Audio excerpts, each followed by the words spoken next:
Hello friends, नमस्ते, प्रणाम। विमल यादव, गुड्डी यादव लोकगीत चैनल में आप सभी फ्रेंड्स का स्वागत है।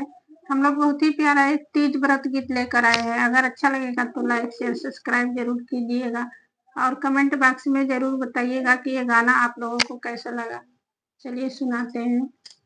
हमहू तीजा के बाराता कहनी हो, शिवाजी आइले दुआर।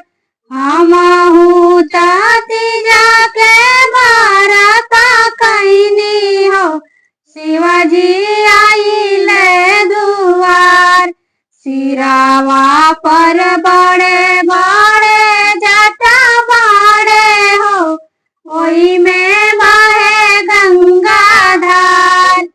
सिरावा पर बड़े बड़े जटा बड़े हो, ओई में बहे गंगा धार।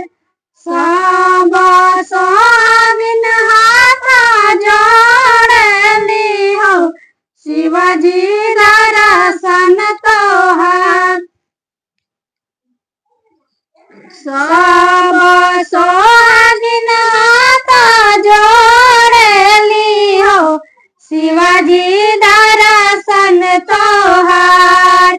भूखल बानी तीजा के बारतिया हो, शिवा महिमा तोहार। भूखल बानी तीजा के बारतिया हो, शिवाजी महिमा तोहार। बैठी शिवाजी हमारी आंगनवा हो, पूजवा करब हम तोहार। बैठी शिवाजी हमारी आंगनवा हो, पूजवा करब हम तोहार। सोने के थाली सिंदूरवा हो, दियाली नारियल मंगाई।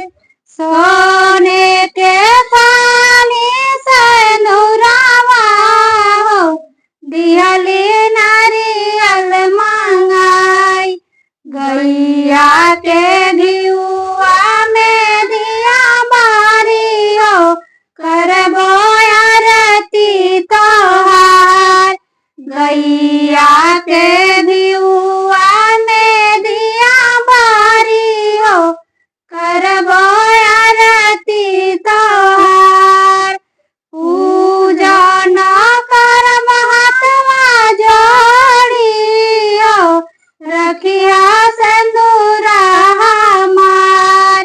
पूजवा करब हाथवा जोड़ी हो, रखिया सिंदूरा हमार।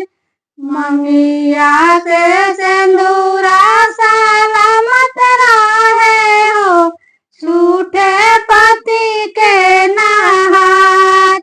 मंगिया के सिंदूरा सलामत रहे हो, छूटे पति के नहात। यह शिवजी